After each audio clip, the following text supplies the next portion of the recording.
Ele me amou e se entregou por mim. Eu quero que os crentes em Cristo deleitem-se em serem amados por Deus ao maior grau possível. E eu quero que Deus seja magnificado ao maior grau possível por nos amar do jeito que Ele ama. É por isso que me importa o que Jesus realmente realizou por nós quando morreu. Há uma maneira comum de pensar sobre a morte de Cristo, que diminui a nossa experiência de seu amor. Trata-se de pensar que a morte de Cristo não expressa mais amor por mim do que por qualquer outra pessoa da raça humana. Se essa é a maneira que você pensa sobre o amor de Deus por você na morte de Jesus, você não se regozijará em ser amado por Deus tão grandemente quanto você realmente é, sentindo-se especialmente amado por Deus. Eu me pergunto se você já se sentiu especialmente amado por Deus por causa de Efésios, capítulo 2, verso 4 e 5. Mas Deus, que é riquíssimo em misericórdia pelo seu muito amor com que nos amou, estando nós ainda mortos em nossas ofensas, nos vivificou juntamente com Cristo. Pela graça sois salvos. 6 coisas se destacam aqui em Efésios, capítulo 2, verso 4 ao 5. Primeiro, o termo muito amor, pelo seu muito amor com que nos amou. Essa frase é usada somente aqui. No Novo Testamento, mergulhe nisso. Deus ama os seus próprios com muito amor. Certamente Paulo escreve isto para que possamos desfrutar que somos muito amados. Segundo, a grandeza peculiar desse amor move Deus a nos vivificar. Pelo seu muito amor com que nos amou, nos vivificou. Seu grande amor é a causa de nossa vida. Nossa vida não causou a grandeza de seu amor por nós. É o contrário. A grandeza de seu amor nos deu vida. Terceiro, antes que ele nos vivificasse, nós estávamos mortos.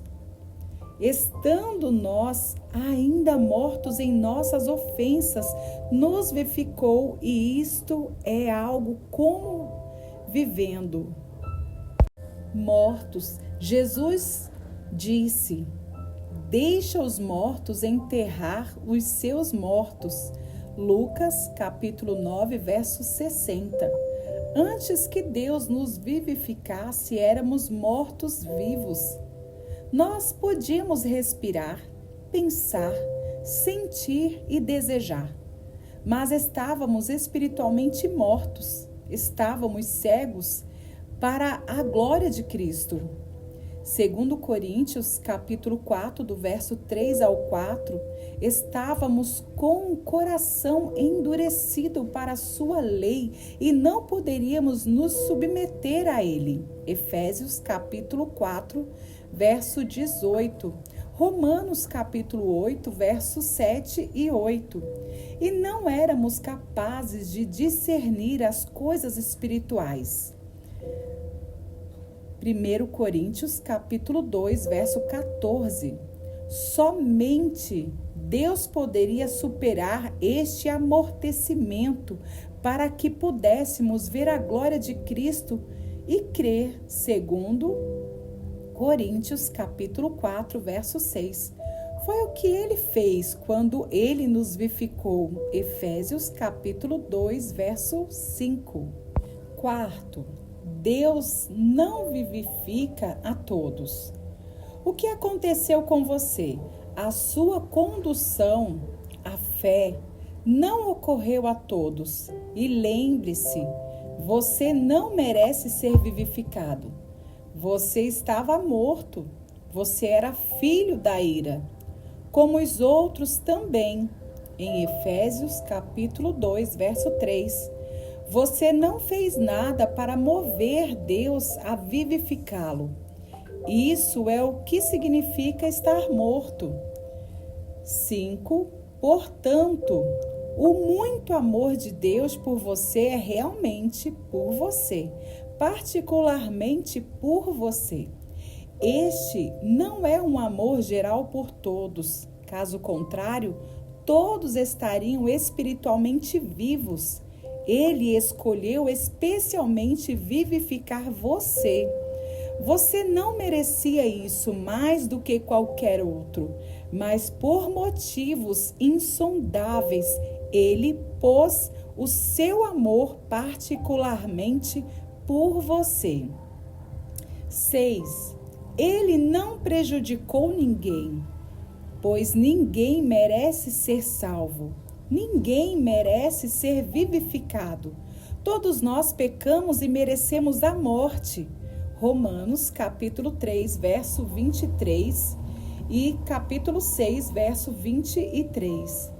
Ele poderia ter deixado todos nós na condição de morte em nossa rebelião e com isso não faria nada de errado.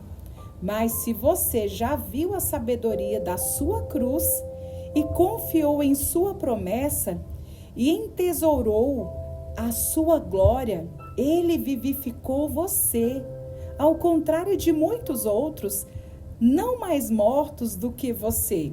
Você foi muito amado. O amor especial da aliança, da nova aliança. Agora, aqui há conexão com a morte de Cristo. Quando Jesus morreu, ele garantiu para nós a remoção da nossa condição de morte e comprou para nós o dom da vida e da fé. Em outras palavras, o muito amor de Deus poderia nos vivificar porque em Cristo, este mesmo muito amor providenciou a punição por todos os nossos pecados e a provisão de toda a nossa justiça. Sabemos disso porque Jesus disse na última ceia: este cálice é o Novo Testamento no meu sangue. Lucas capítulo 22, verso 20. O sangue de Jesus é o preço que Deus pagou para estabelecer a nova aliança.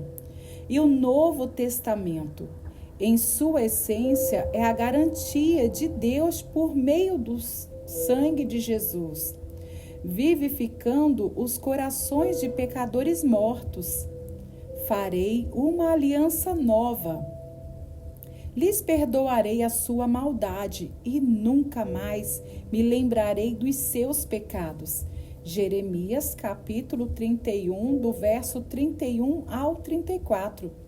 Tirarei da sua carne o coração de pedra e lhes darei um coração de carne e porei dentro de vós o meu espírito e farei que andeis nos meus estatutos. Ezequiel capítulo 36, verso 27. Jesus comprou a ativação. Isto é o que Jesus comprou para nós quando ele morreu. E é isso que o muito amor de Deus fez por nós quando ele nos deu vida em Cristo Jesus.